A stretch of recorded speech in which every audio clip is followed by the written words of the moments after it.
Berikutnya, hasil asesmen tingkat ancaman ini menunjukkan bahwa kondisi dan situasi pemohon saat ini tidak mencerminkan yang bersangkutan dalam situasi yang terancam jiwanya. Terindikasi memiliki masalah psikologis yang belum dapat dikaitkan sebagai terduga korban kekerasan seksual dan terduga saksi percobaan pembunuhan. Kemudian tidak ditemukan adanya resiko keberbahayaan yang dipersepsikan sebagai ancaman dari pelaku kekerasan seksual yang sudah tewas, akan tetapi ditemukan potensi resiko keberbahayaan terhadap diri sendiri yang ditandai dengan kondisi psikologis menjadi PTSD disertai kecemasan dan depresi. Setelah LPSK menolak permintaan Ibu Putri untuk dilindungi sebagai saksi korban, kemudian beredar kabar dari LPSK bahwa ada amplop titipan Bapak. Ada upaya menyuap LPSK? Kalau cerita itu saya nggak tahu lah. Nggak tahu? Nggak tahu sama sekali. Saya itu tahu itu ya waktu ada wawancara di CNN. Ada juga yang bilang begitu. Saya bilang nggak tahu saya. Orang jarang juga saya nonton TV. Oh, itu kan bukan soal nonton TV. Ya, ini kan saya, tentang waktu itu klien Anda itu sedang diperiksa di Polda Metro Jaya. Jadi tidak saja ada LPSK, di situ juga kemudian ada perwakilan dari Kementerian Perempuan dan Perlindungan Anak dan kemudian ada titipan dari Bapak. Ya, saya tahu. Harusnya Anda tahu dong. Enggak lah. Kan Anda mendampingi klien. Di mana? Di Polda Metro Jaya waktu itu? Enggak, kan saya bilang waktu pemberian keterangan saya nggak pernah dampingin. Nggak pernah. Pertanyaannya kan jadi begini, kalau memang perlu dilindungi oleh LPSK kenapa harus menyuap ya?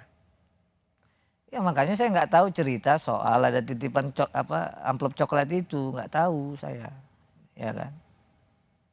Ngapain juga dititipin amplop coklat itu. Ini menurut Anda merugikan klien Anda nggak, Ibu Putri? Ya saya peristiwanya nggak tahu apa ada apa nggak tahu juga.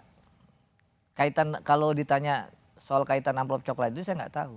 Anda nggak nanya juga pada tim yang lain soal kenapa bisa ada amplop coklat? Sama jawabannya sama saya. Kalau tanya tim yang lain bilang nggak tahu kalau soal itu mah, ya kan? Nggak tahu kalau soal amplop coklat. Anda tadi mengatakan bahwa soal dibohongi, ya kan? Menurut Anda siapa yang paling bertanggung jawab orang yang membohongi Anda? Jadi gini ya, ada dua yang saya mau sampaikan. Ya. Apa ternyata yang saya baca itu, ya itu tidak benar. Ya. Nah yang saya baca itu kan tadi itu, ya bahwa berkasnya sesuai dengan SP2HP pada waktu itu, ya sudah naik sidik, sudah ada yang namanya saksi-saksi dipanggil kan begitu. Sudah ada hasil dari misalnya tim psikolog. Itu yang saya baca. Begitu loh. Dari dasar itu ternyata ya itu naik sidik pada waktu itu loh. Konteksnya pada waktu itu. Nah karenanya tentu saya bicara ditanya ya sesuai dengan apa yang saya baca dokumennya. Begitu. Nah kalau misalnya jadi Anda mau menyalahkan dokumennya. Saya mau tanya orangnya. Anda nyalahin dokumennya. Kan itu pasti ada itu orang. Tadi ada keterangan saksi. Ya, ada hasil psikolog. Kan saksi itu. Siapa?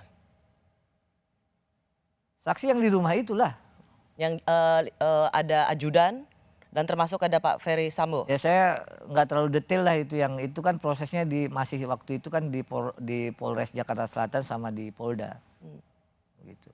Jadi hanya mengandalkan membaca dokumen laporan Anda percaya? Ya percayalah karena apa? Karena yang saya mau bilang adalah itu keterangan atau alat buktinya bahwa itu benar terjadi apa enggak sebenarnya kan memang belum.